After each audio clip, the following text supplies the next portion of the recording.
All right, guys. So we're here with episode 2.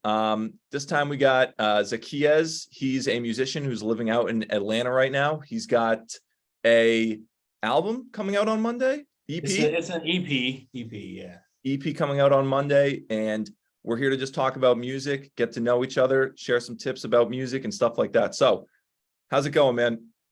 Man, it's good, man. I appreciate you reaching out to me. I'm just always happy to talk music with anyone. So yeah, definitely cool to have someone to share this interest with, for sure. Great. Yeah, I'm really thankful you decided to come on. So why don't you just give me the backstory? You know what I mean? When did music really become a part of your life?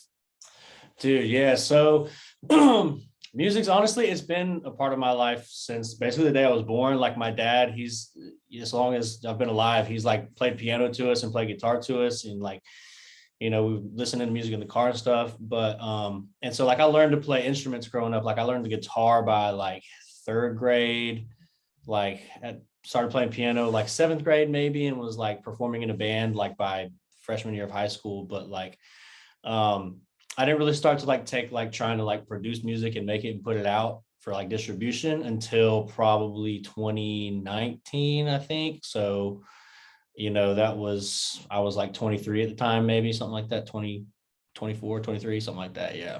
Gotcha. So what would you say your primary instrument is? Are you more like a guitarist, pianist, or you kind of play both equally? If you ask me which one I'm better at, honestly, my best instrument, I'm best at playing the drums, to be honest with you. Okay. But I probably have more opportunities to play the guitar in like live settings, but I probably utilize like my keyboard and piano more than anything for as far as production goes. Gotcha. So while you were getting exposed to all this music when you were younger, did any bands stand out, any artists stand out in particular that you were like, damn? Dude, honestly, so one of like the big influences is like, well, like the whole like 80s to like even like late 70s to early 90s rock and roll was like huge for me. Like growing up, like in the car, like road trips and stuff, like we listened to like nothing but like my mom was a huge Bon Jovi fan. Mm-hmm. So like we listened to Bon Jovi like all day, every day, anytime we're in the car. And that was like all I knew. And so then like I discovered Guns N' Roses eventually. And I was like, yo, this is awesome. Def Leppard, all of Aerosmith. So like, it wasn't until like middle school probably that I realized there was other music outside of like that kind of rock and roll. Oh yeah. Yeah, man. So like a lot of my songwriting especially comes from like that kind of genre, that like rock and roll stuff. Yeah, dope. Dude, I'll like never forget the first time I heard Welcome to the Jungle. I was like, what is this, man? This is the craziest thing I've ever heard. Like my aunt like uploaded a bunch of her songs onto my iPod. She's like, you got to check this out. And like the second I heard that, I was like, what? Dude, I know. When my cousin showed me Guns N' Roses, he was like, because we were like listening to Bon Jovi, and he's like, oh, my mom told me about this band that like it sounds a lot like Bon Jovi. So like we pulled up. I think the first song was Sweet Child of Mine, and I was like, oh, this is cool. And then the next one, just like you said, was Welcome to the Jungle, and I was like, whoa. Yeah. Like, Sweet Child of Mine is like, it's a good like rock song, like whatever. It's kind of like a love ballad sort of ish. But then you go to Welcome to the Jungle, it's this whole other like spectrum of rock that I hadn't seen yet. I was like, that intro where he's like screaming, I was like, whoa. Yeah, man. So, those guys are absolutely unbelievable. That's honestly, I got to see them when they were doing a reunion tour in like 2018, I think. That's the best concert I've ever been to, easily. Guns N' Roses. Yeah. I saw them. Well, I think they were on that tour as well. It might have been, it sounds like it was around that time too. They definitely kicked ass. They were absolutely unreal. Yeah. So you said you hadn't really discovered anything outside of like that rock music until you were in like middle school. Yeah, man, that was like the first time I was exposed to like rap. Like I knew like rap was a thing in hip hop and stuff, but I think the first rap song I ever actually like listened to a lot and like learned was probably Snap Your Fingers by Lil Jon. Oh yeah. After I heard that, something about that, man, it just really stuck with me. It was just, I don't know, me and my friends, we would go on YouTube and like play it, and we would just do the little dance to it and everything. that was definitely my first exposure into like the hip hop rap world. Gotcha. So do you make primarily hip hop music now? I just listened to your song Cigarettes, right? I like that a lot. Is that like your general style at the moment, or do you kind of branch out a hair? Yeah, so generally so far my style is kind of hip hop. I almost like to say hip hop because it's like hip hop, but more like closer to that pop side, you know. Mhm. But I got this project coming out on Monday. It's called The Valedictorian, and that's got a little bit of mix of everything. Like the first song, I'm like straight, like I'm rapping. It's like kind of a trap beat, and it's rap, rap, rap. And then like the next few songs are more on that poppy melodic side, and then kind of finish up on the rap end of it. So I mean, so far I've been kind of on that hip hoppy pop side, but I venture a little bit into kind of a little bit more hardcore rap. Gotcha. Yeah. That's cool. That's cool. I remember like for me growing up, it was pretty much the same story, right? I just exposed to like Led Zeppelin, AC/DC, all these bands growing up and stuff. Then when I got to middle school, the thing with me was I got like really into EDM. Yeah. At that time, that was like the big transition for me during that time period. I didn't get into, I don't know if I really got into rap. It's tough to even say. Like my exposure to rap was basically like I'd go to like hockey practice and like a bunch of the kids there were just blasting rap in like the the locker room and stuff. And every once in a while I'd hear a song, I'm like, oh dude, this is fire. This is fire. But like for some reason my parents like didn't like rap. So I felt like bad about like liking it. I'm like, oh, but it's kind of sick though. You know what I mean? I'm not supposed to think this is dope, but man, it's dope. Yeah, for real. That was exactly it. That was literally exactly it. So you're in middle school, you're getting introduced to all these hip hop guys. You said you didn't really start doing productions until you were like, did you say 19 or like 20, 23-ish? Yeah, I was probably, well, the first time I released anything, I was like 22, 23, but I first started like learning to get into it probably around 21, 22, probably. Yeah. So what inspired that? So, well, I guess it kind of, I need to go back to like why I didn't get into it sooner, because I was, because, I grew up playing music and was performing in a band in high school and stuff. But I went to college and was playing collegiate baseball. So for me, that was my focus for 4 years, was baseball, baseball, baseball, baseball. Yeah. You know what I mean? So eventually, I ran out of like eligibility to play. I didn't get drafted or anything like that. So it was kind of like, I find a job and now what? And I was like, I was hanging out with my homeboy from my hometown, and we were kind of having a late night, and we were just talking, and we were like, he said to me, he was like, you know what you should do, right? I was like, what? He was like, you need to make music. And I was like, for real? And he's like, yeah, man, like you already know how to play guitar, like you sing, like you need to make music. And the next day we went and we bought like a MIDI keyboard and started like hooking it up and like playing stuff. And that was like, since that day, it's been just on go, up and up and up from there. Yeah. So yeah, it was, yeah, basically my friend telling me, hey, you need to do this. So I took his advice. that's dope. That's a great friend right there. That's definitely Yeah, a for great friend sure, right there. sure. Yeah, it's so true about what you said, where it just kind of goes up and up and up. It's like once you get started, it's like an addicting process. It's so engaging and fun. Absolutely. It's like, because everything I make, I'll make it and I'm like, this is awesome. And then like time will go by, I listen back to it, I'm like, I think I can do something better. So you keep building, and just can't stop. Yeah, totally. So do you mix or master any of your own music, or do you send that out? I do all my mixing and mastering. I'm not super good at it. I know like enough of the basics to kind of like get by with being a, I guess, quote, underground artist. But I mean, at some point, either it'll be like actually buy in and like take classes to learn how to like actually do it and not just like YouTube, or save up money and send it out, which we'll see what happens in the future. Yeah, my situation there is like I was in the same boat for a while, where I was like, oh, I'm just going to learn to mix and master it myself. But like the main reason I didn't want to have someone else do it was like, I guess I'm just like a little bit of a control freak with it. You know what I mean? It's like, Yes, you don't want someone else, you don't want it to feel like a collaboration. And I know that is like kind of selfish, but I guess that's just like the way I'm wired up a little bit. But it's like, I didn't want someone else like taking credit in a sense for it. But yeah. but like the thing that I realized is like, even if someone else mixes and masters it, it's still just like a polishing of like my own original idea. So that kind of got me over that, where I was like, okay, I can just have someone else do it, and then I can just focus solely on on writing and stuff. Does that sound like crazy, or is that like? No, dude, that totally makes sense. That totally makes sense.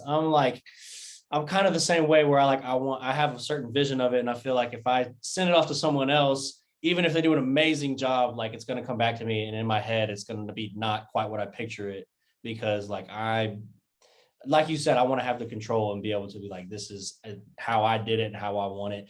And I did this myself. So, Totally. yeah. Especially starting out, like coming up, you want to feel like you're doing this all on your own. And like, that kind of like, I could do this mentality. Yeah, that's totally the case. I feel you on that. That's totally the case. So, what, just to like do a bit of a segue here, I was reading through some of the questions I got here, and one of them I feel like I want to ask. So what are your thoughts on being like the music guy in a world where people are like, what are you doing, dude? Yeah, dude. That's such an interesting question, because well, for me, for the longest time, because like I mentioned earlier, like through college and stuff, I was playing baseball. So for the longest time, I was the baseball guy. Yeah. And it was like, okay, now like I took a step in playing college, and now it's like, hey, that looks like something like you've actually done something. And then to make this sudden switch into like, oh, now you're the music guy. My thoughts on that are just like, I feel like it takes courage for anyone to be that person, because there's so much of it going around. Like, it seems like everyone wants to make music. Everyone is getting hated on because they want to make music.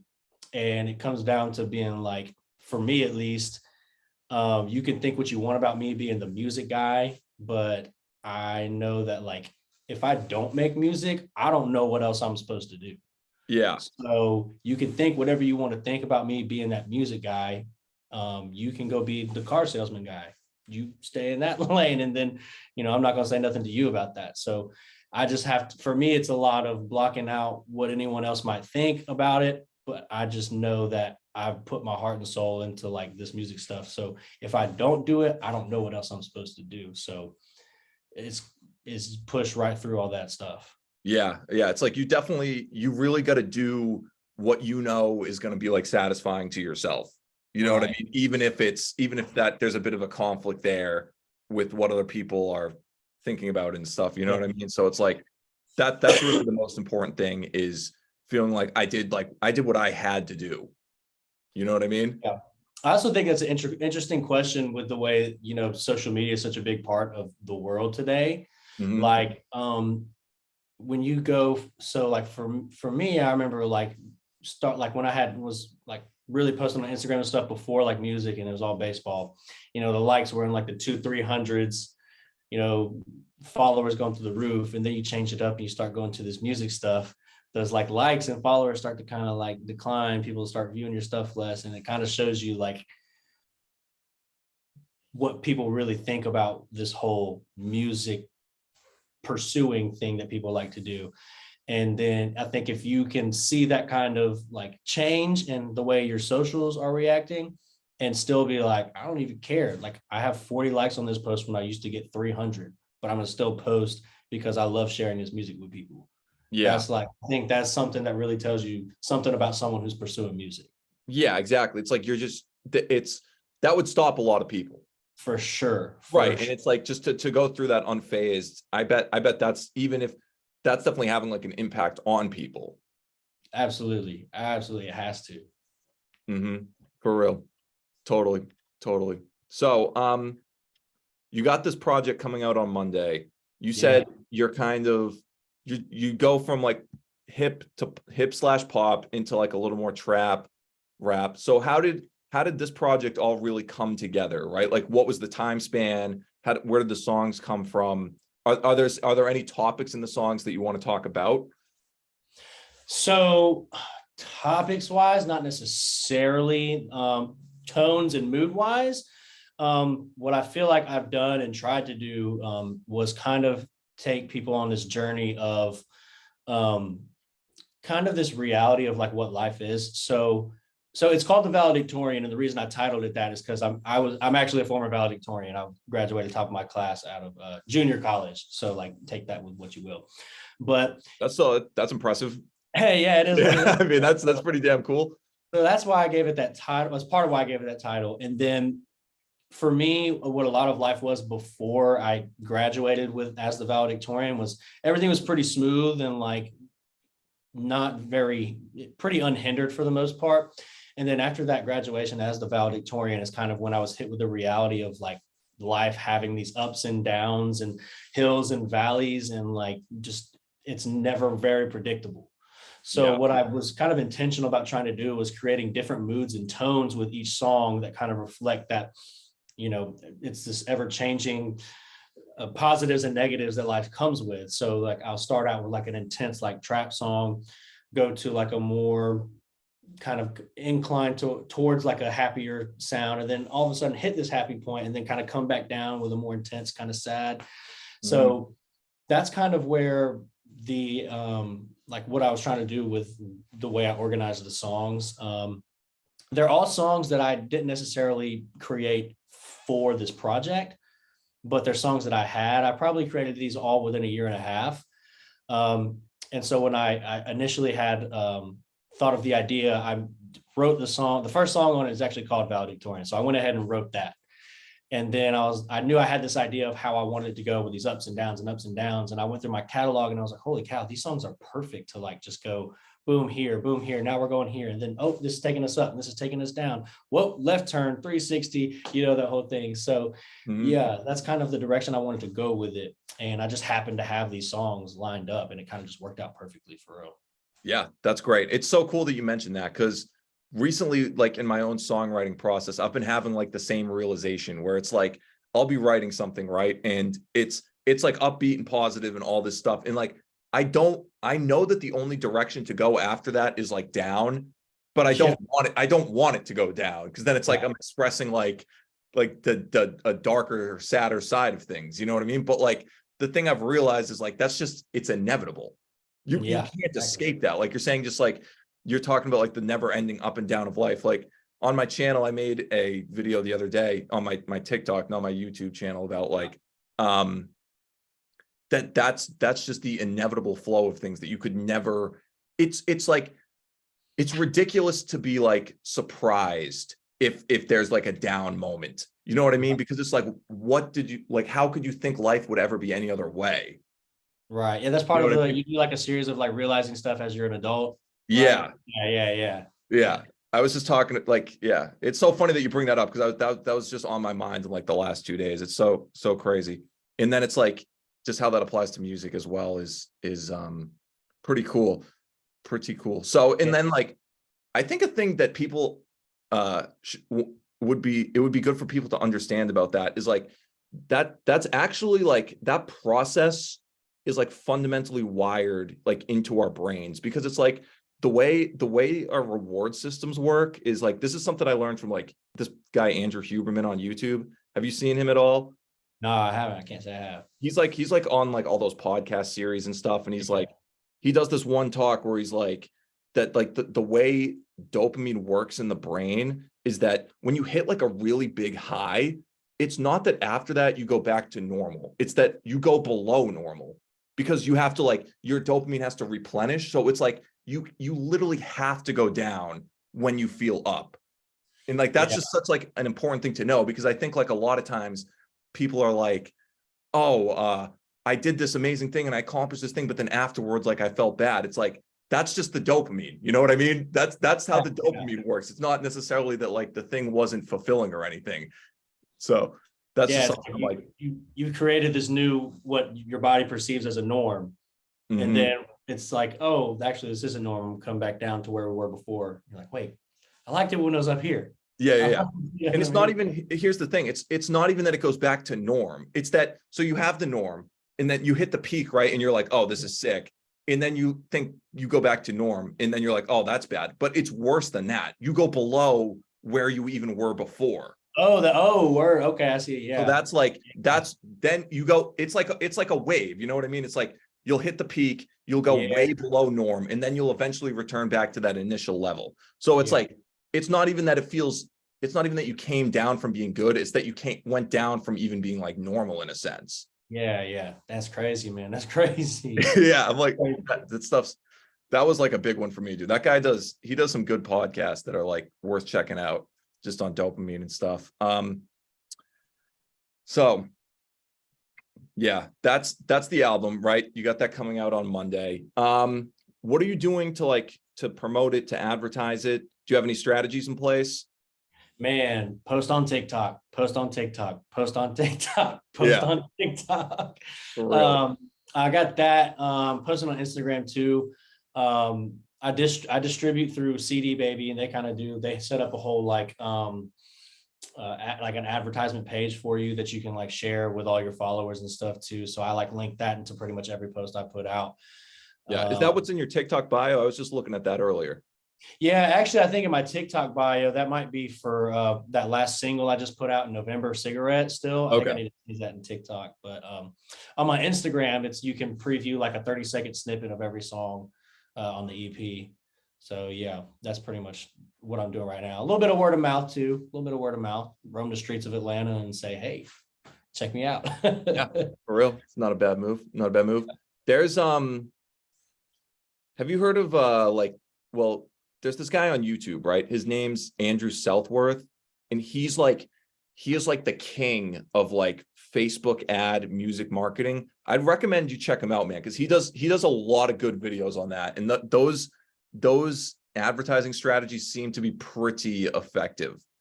I've heard a lot of good things actually about Facebook advertising. I have, so I need to check that out.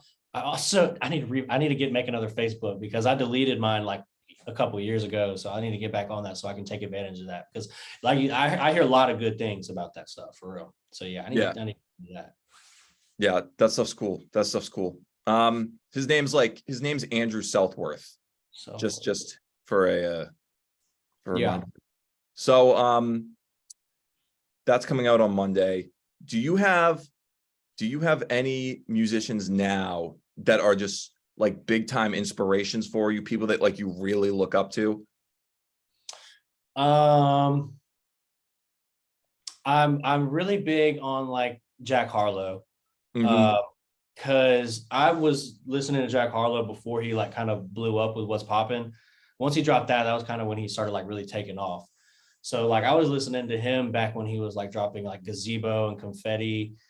So like he's one guy that I definitely look up to be like you can see where like he came from, like, you know, not necessarily he came from the all the way from the bottom to where he is now. You know, Yeah, he was totally. doing tours where there were like only 8 people at his shows.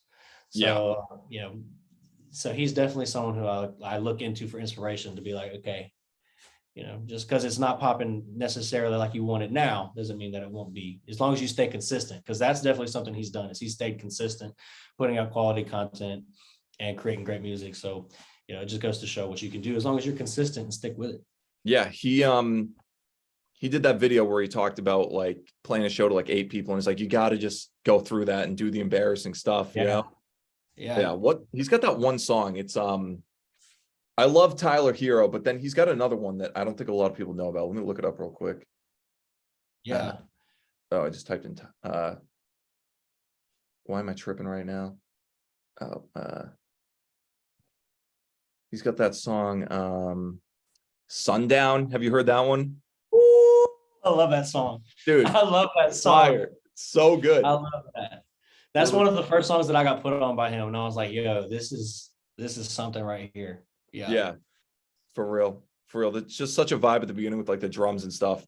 Yeah, dude, that production on it. I think probably I don't know if you know about like any people he like works with, but like for a long time, this guy 2 for 1 was his producer. I think he produced that one. But, Gotcha. Yeah, I've never heard of him before. 2 for 1. Yeah, he's part of this other group called the Homies. If you look up the Homies, you'll be able to find him too. But yeah. Gotcha. Anyone else? I'm a big Young Thug fan. I draw inspiration from him with his melodies. He's like a crazy melodic genius. The way like he can switch up his flows and melodies to like create this like crazy journey that it takes you on. Like anytime I'm like stumped, I'm like, okay, I gotta throw on like a YouTube mixtape of like all these Young Thug songs just to like get some inspiration about some kind of melody, because he's crazy genius with the melodies. Yeah. Definitely. I'll have to check him out. I don't know a whole lot about Young Thug. Yeah. What's he's an Atlanta guy for sure. So What's his It's biggest kind of hard. song? His biggest song? Well, he's got that one song with Chris Brown. Which one was that called? Oh, Go Crazy. Yeah, that one. Yeah. And he's on that song. Who's that by? Havana. Camila Cabello, or whatever. Oh, he's on that song? Yeah, he's the rapper on that song too. Gotcha. But he's got a bunch of like just, if you go through his catalog, you'll find something you'll be like, those melodies are wild. Yeah. I'll have to check him out for sure. The only other big one is definitely Eminem. Like I draw from like the writing styles and like rhyme schemes that I'm able to come up with. I mean, it's hard to say you're not inspired by Eminem when he's next level. Yeah, it's like absolute next level. What's your favorite song by him? Oh, my favorite song ever. Oh, that's tough. Without Me was like my walkout song during high school for baseball. So that's probably my number one favorite song. But I love to like challenge myself to like, I learned like the whole, that song, Godzilla, that's like featuring Juice WRLD. I learned that whole thing. I love to like challenge myself to learn like how to rap real fast like him. So like I learned that. He's got another like crazy cipher with Tech Nine called his Worldwide Choppers 2. He goes crazy on that. So like I love to challenge myself to learn how to rap real fast like that by learning his songs. But yeah, probably Without Me is my favorite.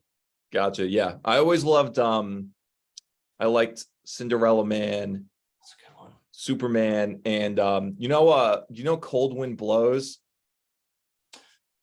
If you played it, I would be like, yeah, I know that one. Yeah, but it's aggressive. Like it might be one of his most vulgar songs ever, but the beat is just so good. It's so good. It's absolutely slaps. So let's see. I only have I have Zoom Pro now. Shoot, so we can talk indefinitely. Normally it's like my I can only do like a 45-minute call because I didn't get the upgraded version, but I actually got it later, so we're all set for that. Something I like to ask people though is like, what's your attitude on networking? Because for me, it's like networking feels like it's people are like pushing you to do things that are like sort of like sleazy, you know what I mean, and a little like manipulative and stuff, you know what I mean? Yeah. What do you feel about that? Dude, it's hard because you gotta have like some crazy like courage to be able to just be like, yo, I'm about to like go meet this person, connect with them specifically for my gain. Mm-hmm. Like it's just like you said, it feels a little sleazy, a little slimy, but it's definitely necessary. I think it's cool how in today's world, the way like you can kind of do that with social media, like I talk with people on TikTok just in DM. I mean, that's how me and you connected, was like through TikTok. Like, I think that's it's a cool tool that we can use to kind of like get that network really work for us, especially because we can reach people all over the world. Yeah.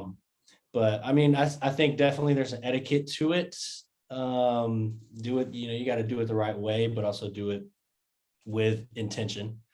Yeah. So, I mean, yeah, it's an interesting concept and kind of tricky to play around with. Yeah, my approach is like, I used to be like kind of hung up about it, right? But I would think that like if you make it clear from the beginning, right, that we're trying to initially create like win-wins in a business situation, right? That you make that like the framework of the relationship initially, then I think it's fine. You know what I mean? If you're just like establishing someone, it's like, hey, it's like that's what I think we're kind of doing here, is like we're saying like, hey, if I think we have an opportunity to like collaborate here and make something good for the both of us, why not? Yeah, absolutely, definitely. Yeah, I think so that's a great approach.